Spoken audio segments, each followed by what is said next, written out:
Hello, and hello once again, good people. And welcome to Can You Handle the Truth?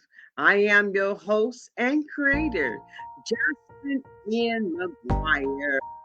Once again, well, listen, I specialize in breakthrough counseling, women's ministry, mental health, trauma in children and adults.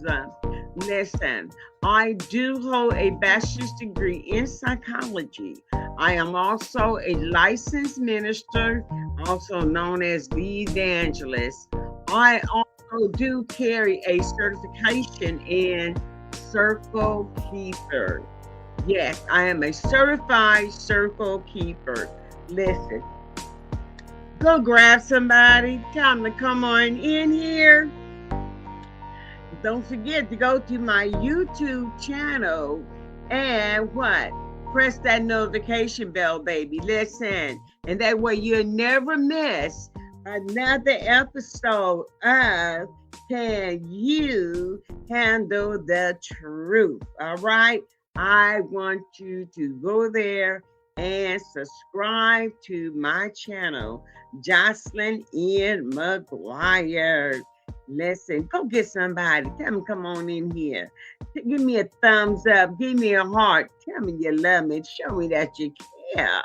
All right. We just gonna wait for some others to come in. We hope that they would come very soon into this conversation, right? Because this is a conversation that a lot of people avoid. A lot of people try to avoid these certain conversations, and I don't understand completely why. I really don't. But let me go ahead and give you my what? Let me give you my disclaimer.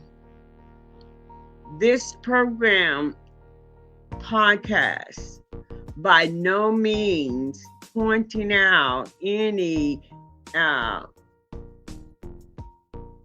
type of group at all, religious or non-religious. This is not meant to defame anyone. It's used for entertainment purposes only. And if you feel as though I may be talking about you, I might be. But you know what? You need to hear the truth, right? Because you know what's going to make you free? You know what's going to make you feel better and be better? The truth. The truth, it hurts. The truth can be raw at times, but guess what? The truth will help you. It will aid you. It will make you better with the truth. Nothing gets better with a lie, but we must tell the truth, right? I agree with that. The truth will help you. The truth will set you free. The truth and nothing but the truth. All right. Our subject topic tonight, okay, is accountability. Okay. Accountability. Whose fault? Who's at fault? Accountability. Who's at fault? And the way I came about this particular subject was by way of, there was a post by my son, Ed, and he was talking about the incident that happened with the infant being shot by a police officer as the mother and father, the couple, were fleeing from the store with some Pampers in the car, and the officer shot at the vehicle and unfortunately unalive a child, an infant, and the baby was in the mother's arms. Okay, now this is how I came about this, about accountability of who's at fault. who's at fault with accountability, particularly in our day and age where and it's been going on forever in a day where people would say, no, there's a lot of blame to go around. There's a lot of blame to go around. So let's talk about accountability. Like I said, many individuals would say there's enough blame to pass around. The word accountability is due to your actions, your willingness to accept the consequences without excuses. You take on the full ownership of what has occurred, as well as a clear explanation. Accountability. As I was saying, and we give our condolences to the couple and to the community and family that's involved with this particular incident that did occur, how they are affected by the life of the infant being taken by means of gunfire from a police officer. Now, that was in Mississippi. That occurred in Mississippi, the death of the infant, while the parents were fleeing from the police. Allegedly, they had stole a box of Pampers, and the mother was holding the baby, and the baby was not in a car seat. Quite natural if the mother is holding the child. Now, the child shot by the police officer. Who's at fault? Like I said, there's a lot of blame that can definitely be passed around. There is a lot of blame. Now, should the officer have pursued this couple because of their allegation of stealing Pampers? Now, we know it's against the law. We have laws put into place for our safety, but it seems like sometimes laws are put into place and there's no safeguard at all. But however, this had occurred, and it was alleged that a box of Pampers were taken. Now, being that this was alleged and they had a box of Pampers, did this really lead to a chase, a police chase? I have to wonder if something else was occurring, that the couple felt as though they had to flee. They had to get away. They had to run. Was there something else that was involved that they did not want to be apprehended? Is there something else involved? What would be the core reason why they would run? Why they would get in their car and try to escape? And what would be that reason? Were they trying to hide something else besides a box of Pampers? Was there something else going on here? Now, with the police officer, do you find that it was necessary to chase and to shoot inside a vehicle?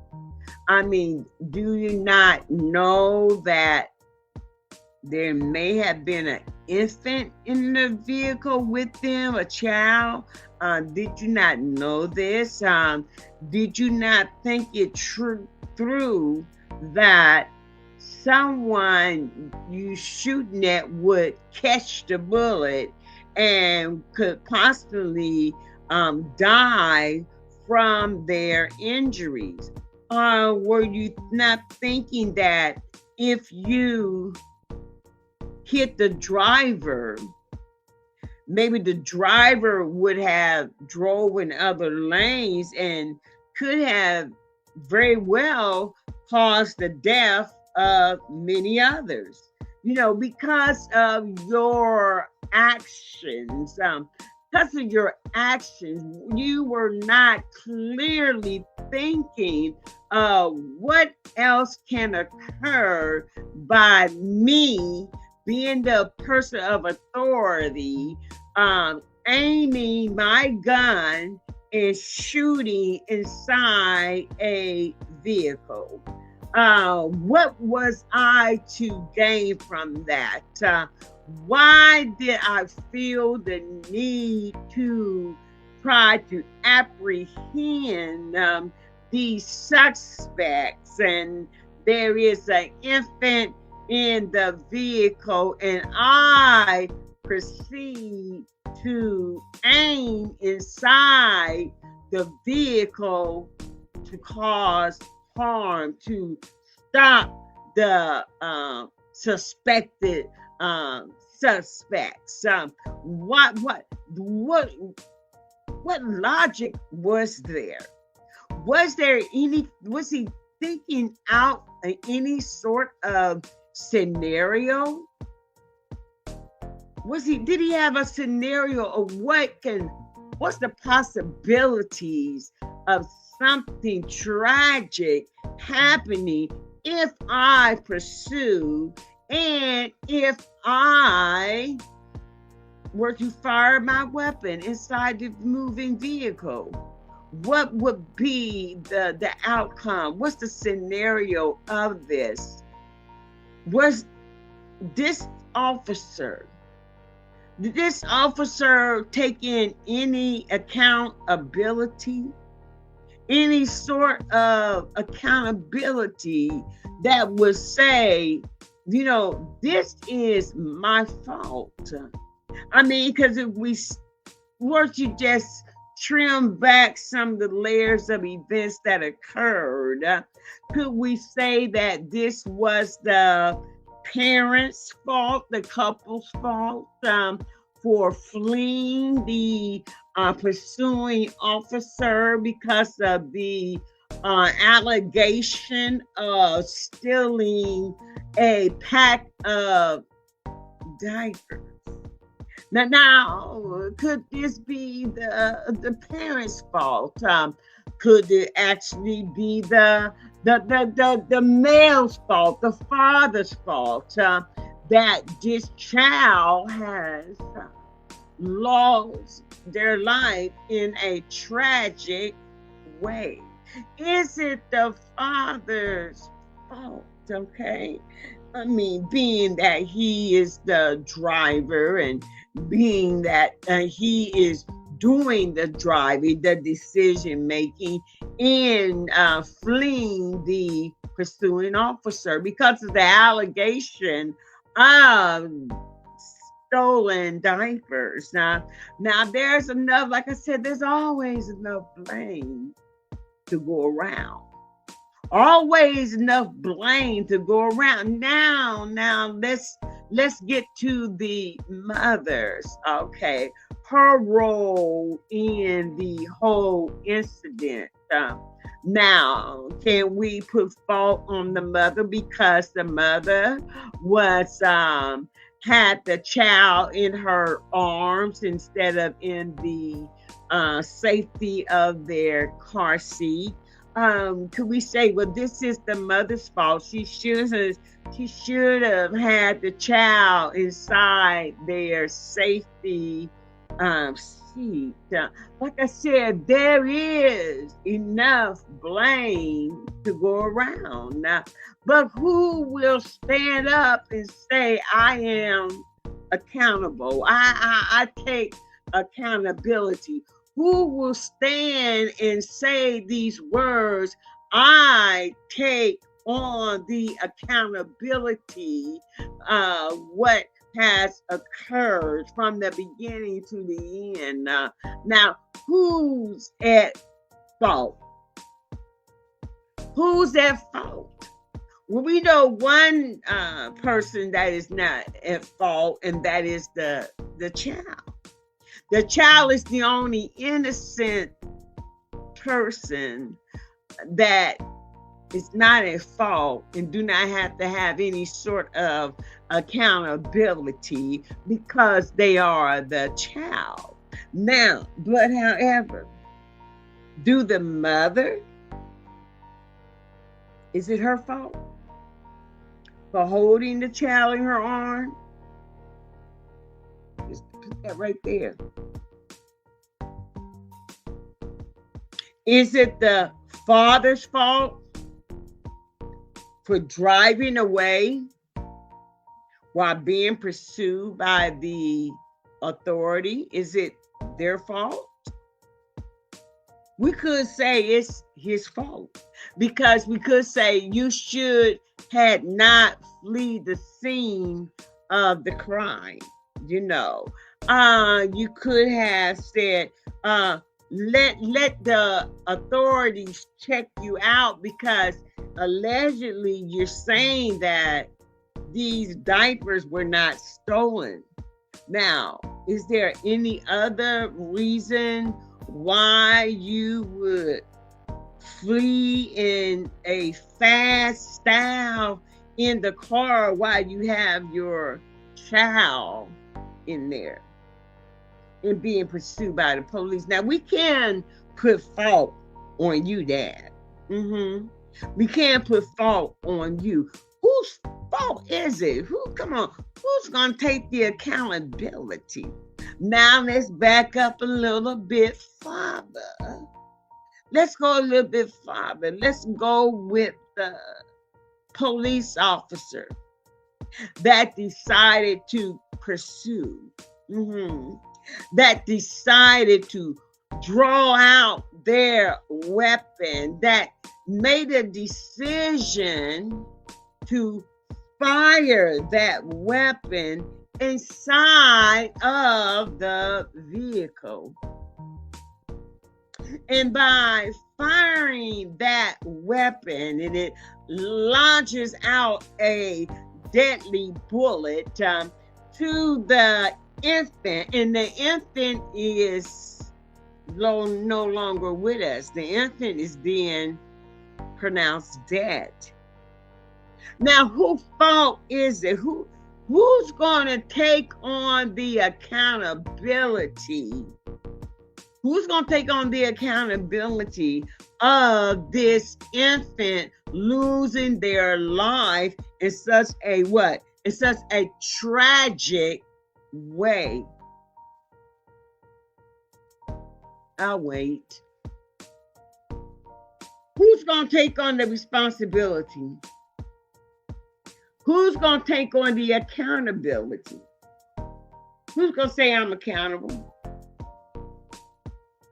Well, we don't know who's going to say they are accountable, because, like I said, as it is always said, that there is enough blame. There's enough blame to go around. As they say, there is enough blame to go around. So who are we going to find fault with?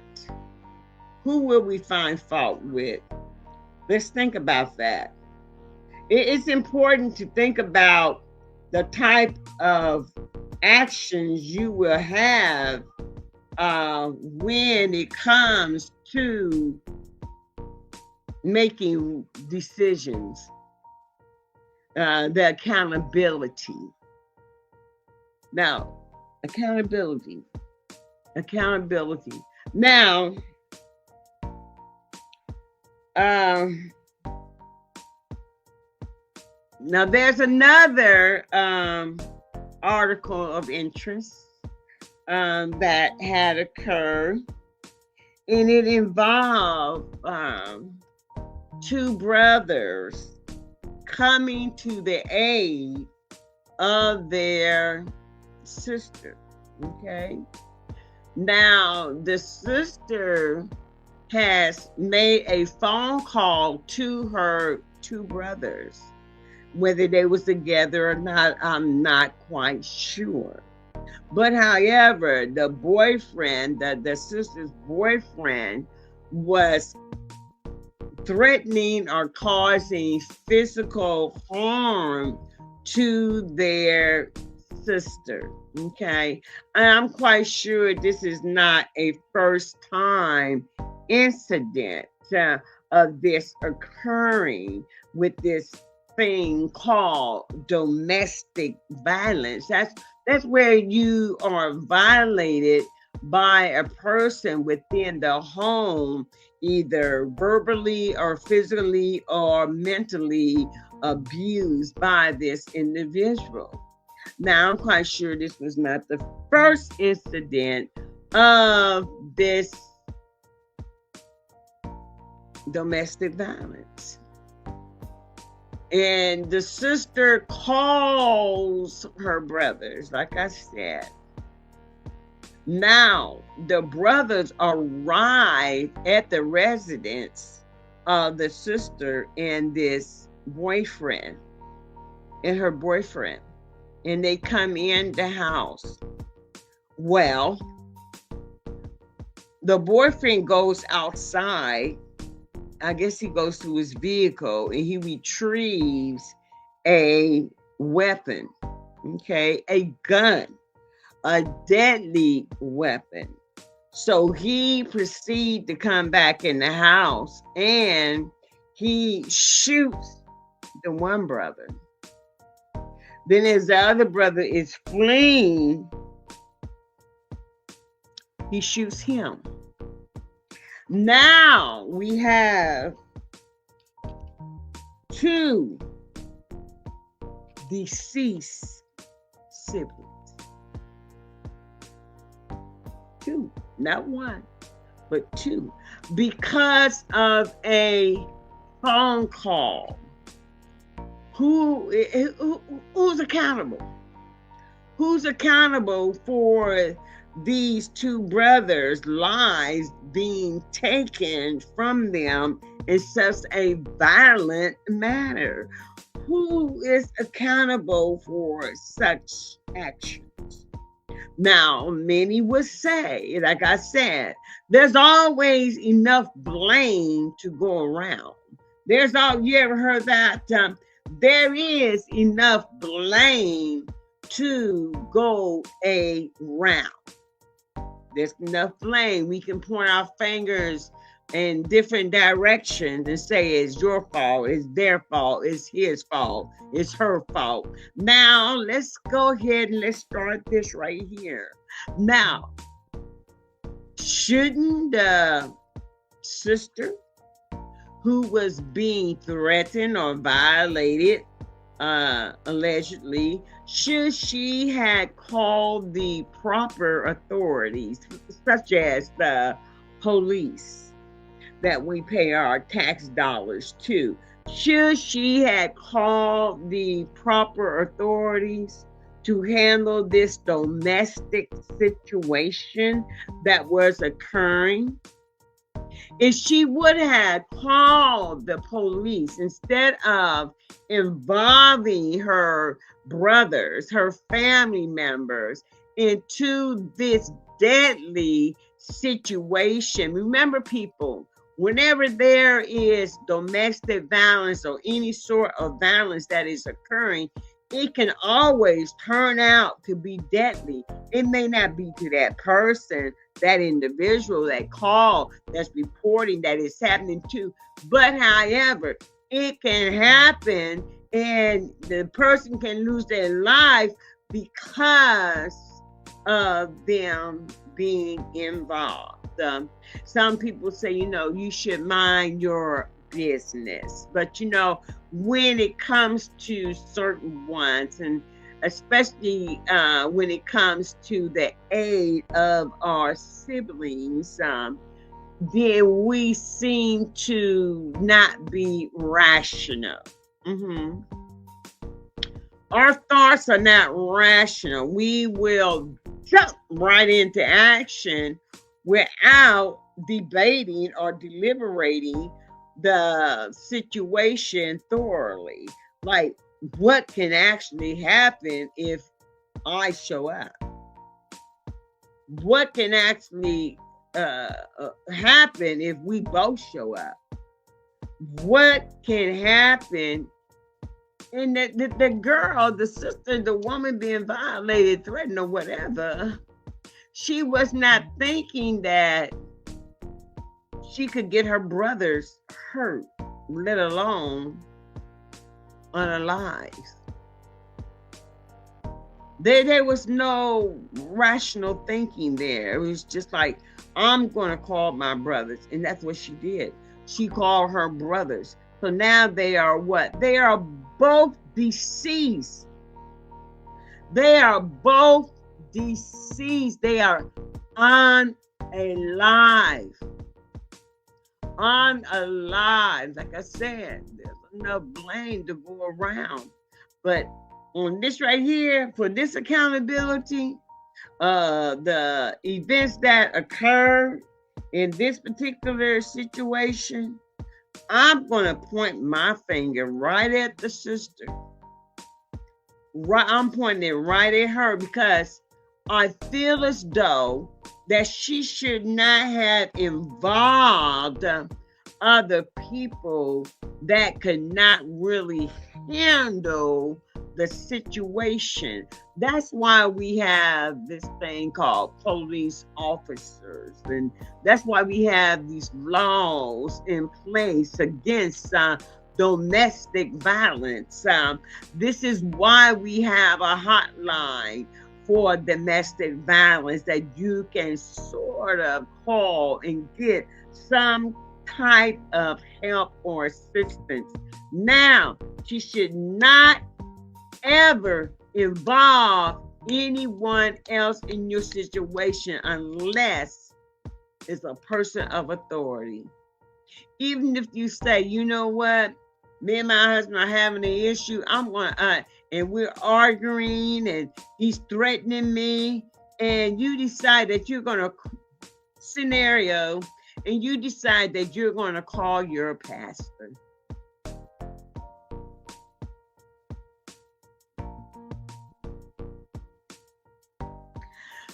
Now you have your pastor in the middle of a situation that was already violent, in a situation where you was being threatened, and you have involved this third person, your pastor.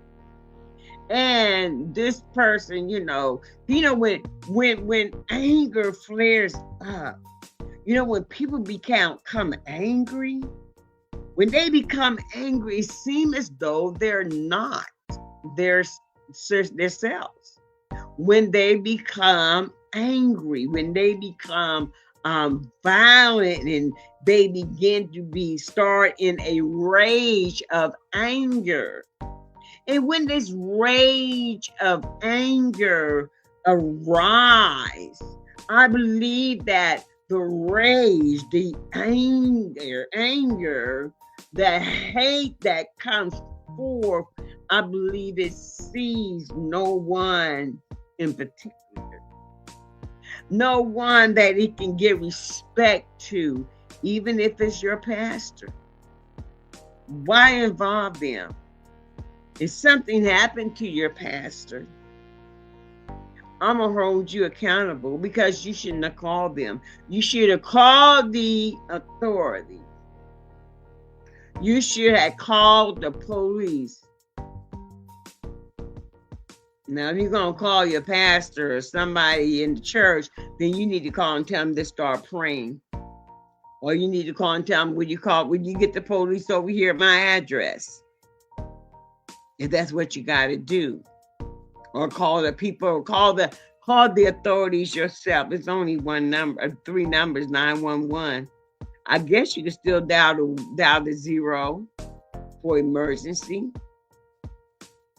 But don't get other people involved. Innocent bystanders involved. Your siblings, your family, your church people. Don't get them involved. Your friends, don't get them involved. Who's accountability? Who's at account for this if something happens to them? You should take on the accountability, because you the one put that phone in your hand. You the one that pressed those digits. You the one that used your voice, used your mouth to summons them to your chaotic situation. You did that. You summons them to your chaos, to your very own chaos. Now look what happens. Look what happens. What happens? It's not good. Not good for the people you call, your relatives, your friend, to get involved. It's never good to get involved in domestic situations. That's what you got the police for. That's why you got the police. That's why you pay taxes. They are civil servants. They are here to do a job. You need to call them. That's what they're for. Don't call. You should have never, young lady, called your brothers. Now they deceased. Both of them. And was that the only 2 brothers you had? I don't know. Was that the only 2 sons your mother had, your father had? I don't know. But however, they're gone now. They're gone now. Only because you involved them. You got them involved in your personal situation going on, and you knew that there would be a possibility of someone being hurt, and it could have been them, and it was them. All right? Now, accountability. And before we end today, think about your situation. Think about what's happening. Think about what's occurring. Try to be rational. And I know it's hard to do that when you are caught up in the moment. When you are caught up in the moment, it's kind of rather hard to be rational. It's hard to think clearly. But however, don't go calling your mom, your dad, your brothers, your pastor, your friend to get involved in a situation that they may become hurt seriously or unalive. And could you actually live with that? Could you? It's hard to say. It's hard to say. But however, don't involve them. Don't involve them. Don't involve them. I remember situations, someone called one of my sons to be involved in a situation. And I let this person know, don't you ever call none of my sons be involved in your situation, because something could have happened.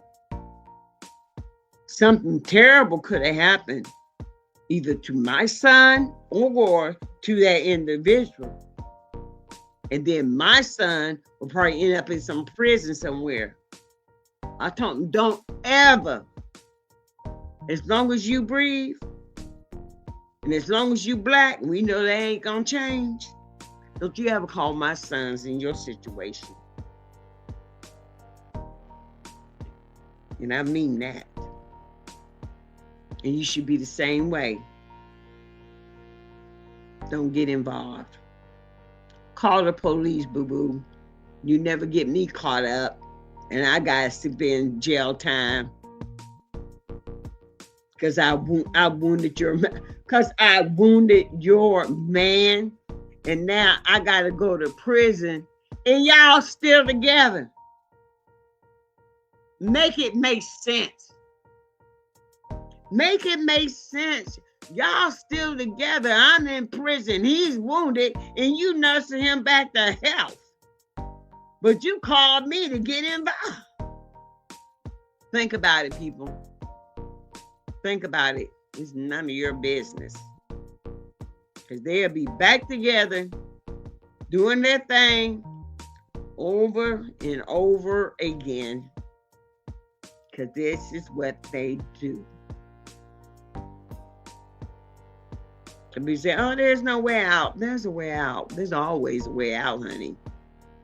Always a way out. Yeah, there's a way out. You don't have to involve people in your situation that they may become hurt or damaged. Okay? We do have a comment here. Okay, Cynthia. Oh, good. Cynthia said, I know that's right. Don't call none of my relatives. That's right. That's right. Don't do it. Don't do it. I don't care how cool you think you is with them. Don't call. Don't do that. Don't get my folks involved. Period. Thank you for that comment, Cynthia. Thanks for joining in. We have one from May. May says, you still right about it. Yeah, that's right. So you still right about it. Listen, don't get in nobody else's business. No, y'all handle that. Y'all handle your own business. Don't involve me in your business, especially y'all around there fighting, slapping each other. I'm allowed to get slapped. Then what? It'd be a whole brand new situation then. I get slapped. Oh, no. Guess what? I'm minding my business. You need help? Guess what? I can call the police for you. Yeah, that's what I can do. Because I'm not going to sit there and get myself involved in a situation that I may not come unscathed from. That's all I got to say. That's all I got to say. I'm not going to do it. And I advise you to use wisdom and not get involved, because you may not come out like you went in. Okay? You may not come out like you went in. So many different scenarios that accountability. Who's going to take on accountability? Who's going to take on the full story? Who's going to do that? Who's going to face the consequences? Who's going to give the explanation? But who's going to do that? Who is going to do that? Who's going to give a clear explanation? Who is going to do that? I don't know. But I tell you what, be wise, people. Use wisdom. Use wisdom.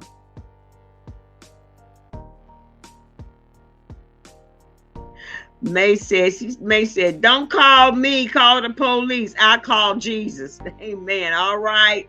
Don't call me. Call the police. She said, I'll call Jesus, all right? Now, listen, it's none of my business. None of my business be caught up in some mess. Ain't none of my business. You know, people today, they seem to, when anger builds up and hate builds up, seem like being rational just exits. You know, being rational is throw their clothes on and get up out of there. You know, don't want to be rational. They can't be rational because they got full of anger and hate. So they can't think rationally. Can't think with a sound mind. They're not sound. You know, where God says a man is unstable in all his ways. You know, when he's double-minded. Don't know which way he's coming or going. Double-minded. You in or you're out. You're double-minded. Which way are you? Don't call me, call the police, and I'll call Jesus. Just think, those two brothers could still be alive, possibility. The way their lives were just snatched, they could still be alive if she never called them up to get them personally involved and brought to that same space, and they both died. Oh, thank you, May. I was gonna say something about my hair, girl. Listen. You know, and now y'all know every now and then I gotta change. You know, every now and then I gotta change it up. You know, I gotta work with it. Every now and then, you know, I gotta change up every now and then. You know, somebody said, "Oh, I love that purple hair," not this particular style, but there's another purple hair I had on. So let me try this here style, little short bob like style, you know. Give it a new look, you know. That's what I want. Yeah. Oh, thank you, May. May say it's cute. Oh, thank you, girl. Thank you, girl. Listen, guys, you know, listen. I had to, y'all notice, listen, this trying to change the lighten that conversation. If y'all notice, I haven't been wearing false eyelashes. Okay. I've been having some serious issues with my eyes for like the past 3 years. Some issues with my eyes, and like 2 Sundays ago, so it's been like 2 weeks now. 2 Sundays ago, thank you, Cynthia. Thank you, Cynthia. She said ditto. She says cute too. Thank you so much. She likes it. Thank you. And like 2 weeks ago, I had put on my eyelashes, and I was leaving out the house on a Sunday morning. I was fine until I get ready to leave, and all this time, now before I left, I was okay. But then I'm ready to leave, I feel like a pebble in my eye, like a pebble feeling in my eye, and I'm like, I could never get it out. You know, I rinsed it out with water, and I used the tissue to, maybe I got a piece of hair in it, you know, lifting the eyelid up and all that. And it still was in there, And I'm like, oh man, I'm gonna stop. Let me just stop. Being that I do have eye issues, you know, going on, that they really don't know what's happening with my eyes. That I had surgery in this left eye. I had laser surgery already. And I didn't have, listen to this, I didn't have no symptoms in this eye, but I have all the symptoms in this eye, and I still have the symptoms in this eye, and it has not gotten any better in this eye. But yeah, I never had symptoms there, but they said I was having problems. But anyway, so I'm still having issues. So I decided to no longer wear the false eyelashes. And I was seeing an article in reference to the chemicals that are inside the glue, these applications that you use to attach your these eyelashes to your eyelids, to your frame of your real eyelashes, and that there's chemicals in there, and that someone had went blind from the chemicals, and someone had a serious reaction from the chemicals of the glue, with some horrible bacteria that was in the glue that caused the eyes to have a real horrible infection. So I decided, and I just made up my mind that, I won't be wearing the eyelashes. I no longer will be wearing eyelashes. And I know they kind of like enhance, they kind of like enhance. Now, to me, it's like an enhancer. And I found myself really loving eyelashes, but my vision is more important. How about that? So I'm making a choice of trying to reserve my eyesight in my eyes, the health of my eyes, by not wearing false eyelashes, using the glue or any sort of chemical that will cause the glue on.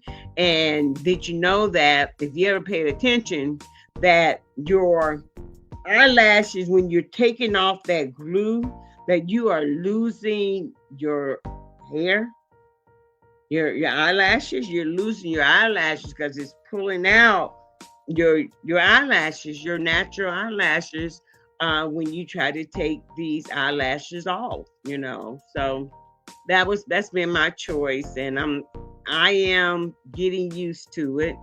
I'm getting used to it because, like I said, I really did like it, but however, it is what it is.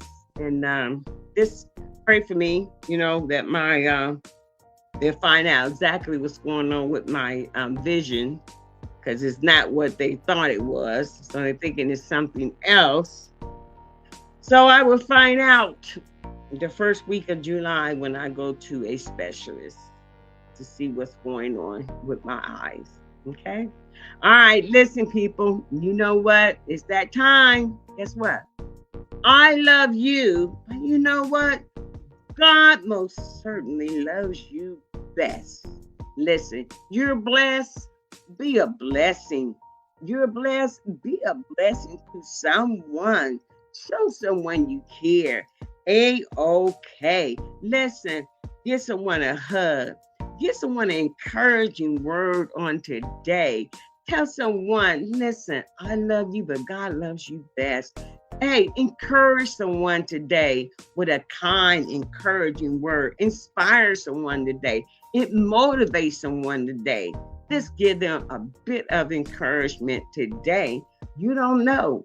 The words you say may be the words that actually save their lives. We never know what's on a person's mind.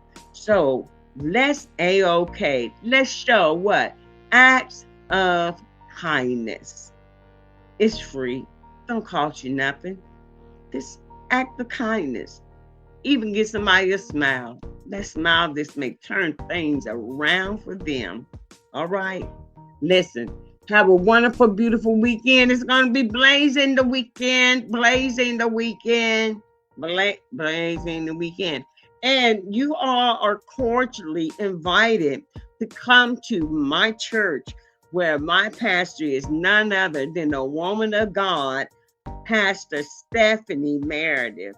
Listen, of Agape Christian Ministries. Listen, we are celebrating 7 years of pastoral anniversary on the 7th. Saturday, we're having a luncheon, but it may be a little bit too late to get your luncheon tickets right now, but you can go to Agape Christian Ministries on Facebook and you can inquire there. All right, listen. Our services start at 10 a.m. Not 10:03, not 10:05, but we start promptly at 10 a.m. All right. We're promptly at 10 a.m. and you all are invited at 2385 South Hamilton Road in the beautiful city of Columbus, Ohio. You are invited. Come out for a life-changing. Come out and encounter the move of God. We have one more comment from Cynthia. Thank you, Cynthia. Cynthia said, you don't need to wear those eyelashes. From what I see now, you have naturally thick eyelashes, and the way you back those eyelashes, you speak with your eyes anyway. You right, Cynthia. You are so right. You still look awesome. I will keep you in prayer for your eyes. God bless you. Enjoy the rest of the week and weekend. Thank you, Cynthia. Cynthia just celebrated a birthday. Shout out to Cynthia for her belated birthday. I already sent her a shout out already, but I just wanted to let everyone know that she had a birthday and that Cynthia has been a very dear friend of mine. Oh my God, a very dear friend. And I thank God for her, Cynthia. I do. Thank you, May, for joining in. We greatly appreciate your comments as well. Thank you, ladies. Thank you so much. Listen, like and share. Show that you care, all right? And if you have a subject, a topic, something you want me to talk about, listen, I know how, I got a big mouth, but I know how to remain anonymous for you. Oh, yeah. I don't have to tell you what it is. Oh, yeah. No. She said, you're so welcome. You're welcome.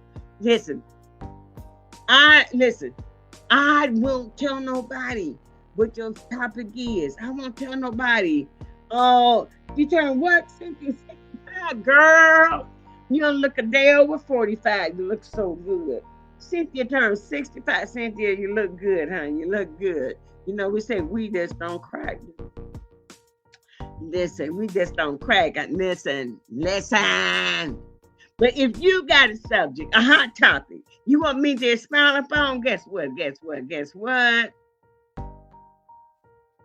I can do that for you. Send me an email at canyoupodcast@gmail.com. I thought I had it up here. And there it is. Let me make sure I put it on there, okay? It's, is it there? Let me see. Show it. Let me show it. There it is. It just popped up. But it's kind of hidden. I'm sorry, guys. Can you, with the letter U, handle the truth podcast at gmail.com? Send your inquiries. Send your suggestions there. Or if you don't want to do that, you can reach me on Facebook, on Messenger. Listen, let me know what you would like for me to expound upon. Have a wonderful, beautiful, safe weekend. We're going to turn the music up on this. Is that all right with you guys? If I can find, every week I have a problem, right? So here we got some music going on, and let's get that to playing. Y'all have a wonderful, nice weekend. Pass the love around, all right? Love you. Until next time.